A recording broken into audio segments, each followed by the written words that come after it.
Okay. And take two. Is it the clapper on there? Don't clap. Hello everyone, my name is Jean Guadalupe. I am an information systems specialist here at the school district. We're here today to talk about pet adoption. I would like to go around the room and just everybody introduce themselves, and if you want to share a little story about a pet you have or had, or if you're planning on adopting, why. If we want to start on this side first. Hi, my name is Rhonda, and I've had several pets throughout the years, dogs and cats and horses and the likes. But probably the one that meant the most to me was whenever I was a little girl, and it was a cat named Mittens, and it used to ride on my shoulders when I rode my bicycle. And that was my favorite cat. My name's Glenda Martin, and I have had several pets also. Most currently I have goats and donkeys and cats, but we had a dog one time named Sandy that came to school one day, and I took him home with me, and he was just wonderful, and I love him. I'm Belinda Newman, and I too have had several pets over the years, but the one that I get a little lump in my throat every time I talk about her. She was a German Shepherd named Hannah that we got when we first married, and we had her for 7 years, and then when I got pregnant with our first child, she was more of a security dog, so she was very protective of us, and so when the baby came, not so much.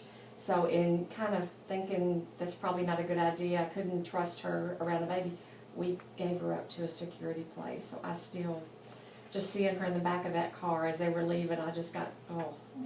So yeah, she was my favorite. My name is Shannon Michaelachek. Do you want to say what I do? Okay. If you want to, no. you don't have to.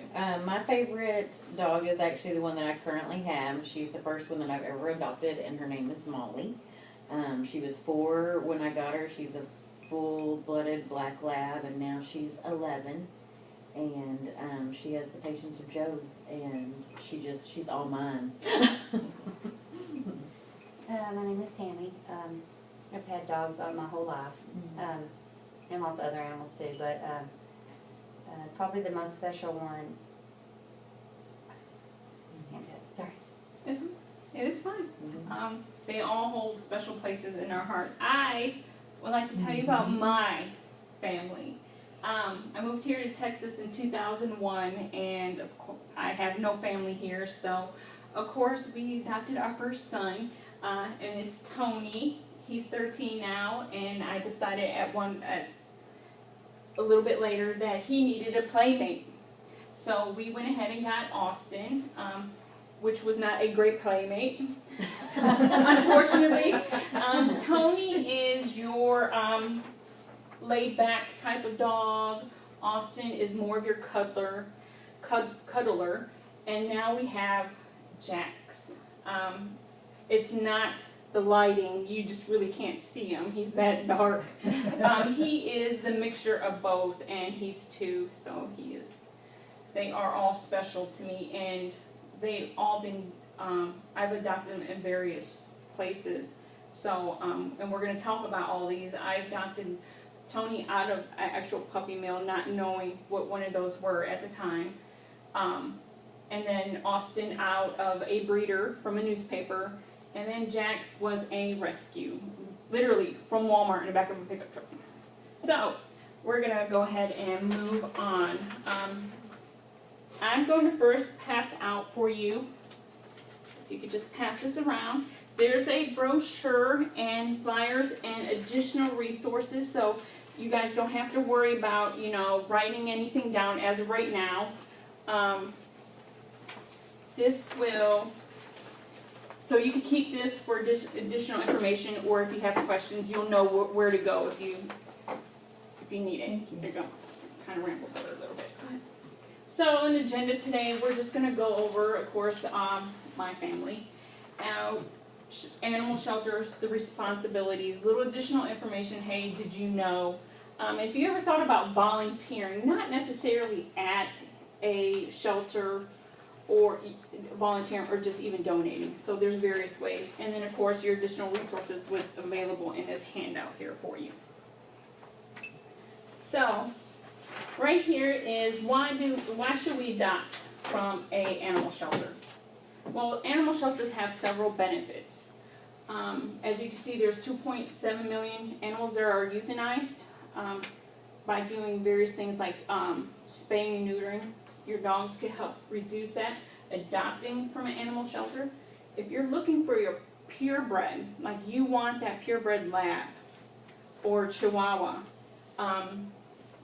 25% of all animals there are purebred, because what they do is they go out, spend lots of money to get these dogs, bring them home, and then they find that it doesn't fit their lifestyle or they can't afford them, and their health is costly, especially for the purebreds.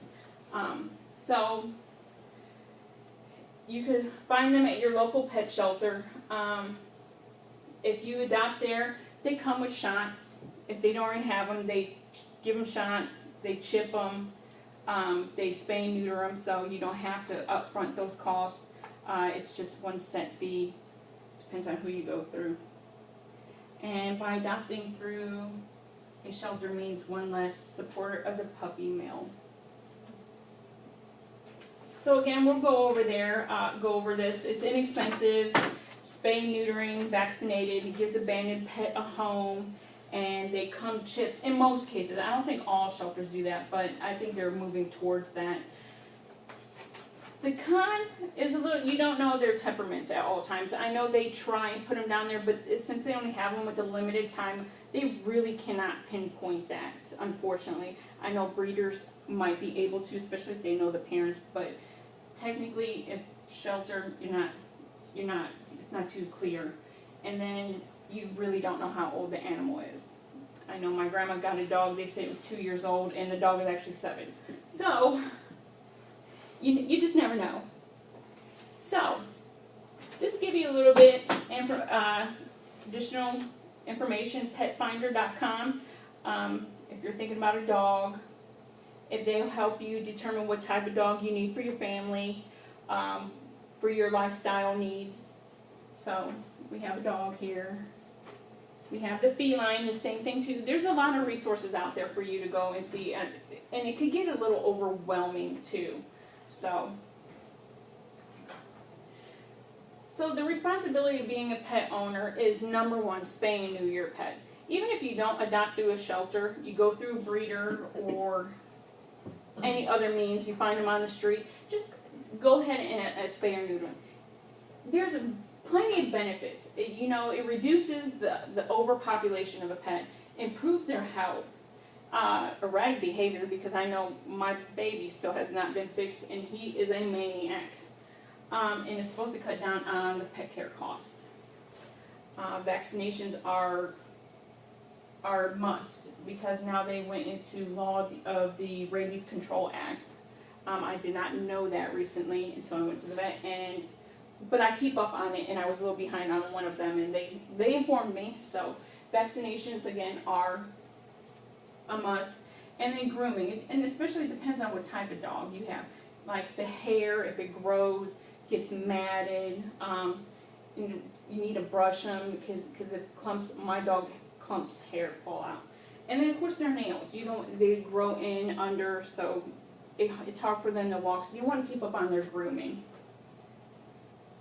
Here you go. This right here, it gives you the canine and the feline vaccinations, and it tells you kind of like when you get them as a baby or even through life, just annually what you should get. This is a great little chart to have. And some numbers. There's 3,500 shelters. That's a lot of shelters. 6 to 8 million are cat and dogs. Of course, again, 25% are purebreds. And then here you go. Only 30% of their dogs are reclaimed, and 2 to 5 for their cats. If you chip your animal, I see that number going up. So you want to chip it. I know there's some faults with the chipping, but if you want your pet back, chipping is really important. And here's another little tidbit. Even people who don't want to even own a dog or a cat or a pet, they are still paying. Their taxes go to the shelters. So you would want to be proactive even if you don't want to ever buy or adopt a pet. So, owning a pet can be costly. There's organizations out there that will help you with the best care for your loved one. And my favorite site is TCAP, or TexasForThem.org.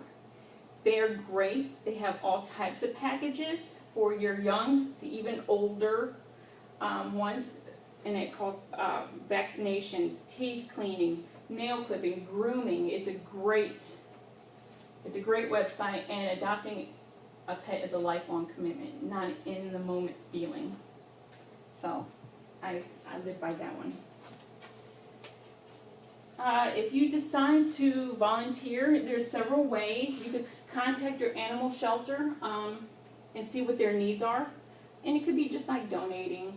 You don't have to go in there and visit, but because I know if I go in, I would want to adopt every one of them.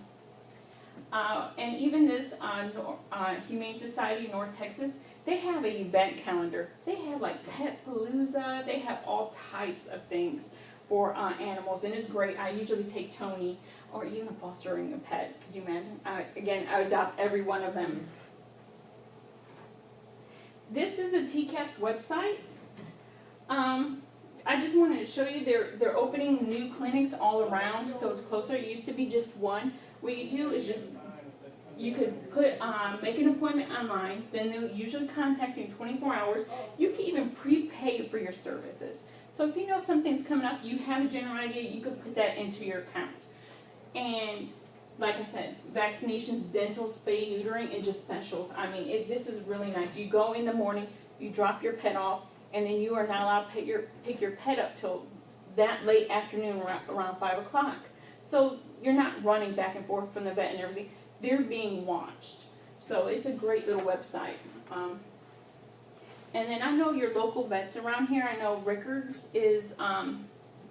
has worked with a lot of people on, if they see stray cats. We had a coworker find stray cats around here, and he would do a big discount for her on getting them fixed. So again, it reduces the overpopulation.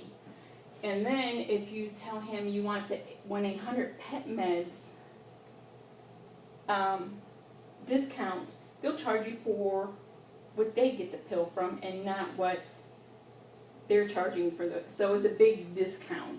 Does anybody have any additional maybe cut cost or ideas, even for your pets, like snacky foods or? No? That's fine. When I got Molly, I heard about, I live up towards Denton, and there is a facility there that local vets volunteer at because of the colleges being so close, a lot of it.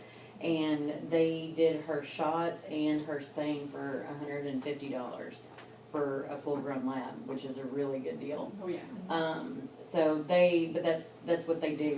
They go and volunteer, and it's a lot cheaper to get those things done, so that, like she said, to control the pet population. So, check and look around and see what you can find, because sometimes there's clinics out there where the vets are just volunteering their time to try to control the pet population. That saves us a lot of money. Yeah, and I know Rickards, even if you don't want and I know some people don't want their animals put under, they got things now where at Rickards, they fly a guy in from actually California, and he's like a dog whisperer or a pet whisperer, because he calms the pet to where they don't use any anesthesia. And the pet just lays there while they're cleaning, and some extractions, but if it's major, they're going to put the animal under. So, but I think that's nice, and it's just a fraction of the cost. So there's a ton of things out there.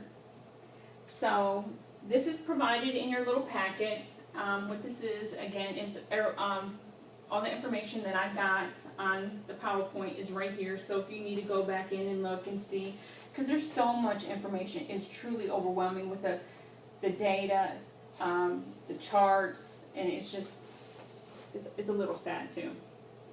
Okay, I'm going to actually pass around a evaluation sheet. This is what you need your pens for. You do not have to put your names on this, so it's totally anonymous. Please rate me on the presentation, so I appreciate it. Does anybody have any questions? trying to see if I missed anything. Has anyone used Pet Finder? I'm just curious. I just heard about it not that long ago and I've been on it. They have great animal recipes for snacks and stuff like that. But I've been on it just to look in general. They're usually listed either at a local shelter or like an organization that's close by. And the organizations are a little bit more particular about, like when I was looking, my kids were younger, and so they were real particular about, you know, what age dog that they would let me have because my kids were younger, or how big the dog needed to be. So you need to be aware of that. someone I met recently had used it, and the person who was trying to have the pet adopted actually allowed them to bring their own dog, their current dog, with them, like, and kind of gave them some time to see if they, you know, Get would be along. okay and get along with one another. Mhm. And, you know, that was a lot of stress relief, you Oh, know, for them yeah. to know that when they got him home, that, you know, it was gonna be okay, Because so. it's heartbreaking. You get a new dog home and it doesn't, you know, fit well into your family. What do you do? Well, even at the shelter here in Fort Worth, when we were thinking about getting a playmate for Sandy, they had Calvin take Sandy to the shelter That's great. and spend some time with the other dog before he brought her home. Oh, that's very good. That's good. Well, I appreciate everybody's time and patience here. Had a little technical problem. Alright, and at the end, you just leave it on the table and you guys have a great day. Thank you. Thank you. Very informative. Yes, I learned something.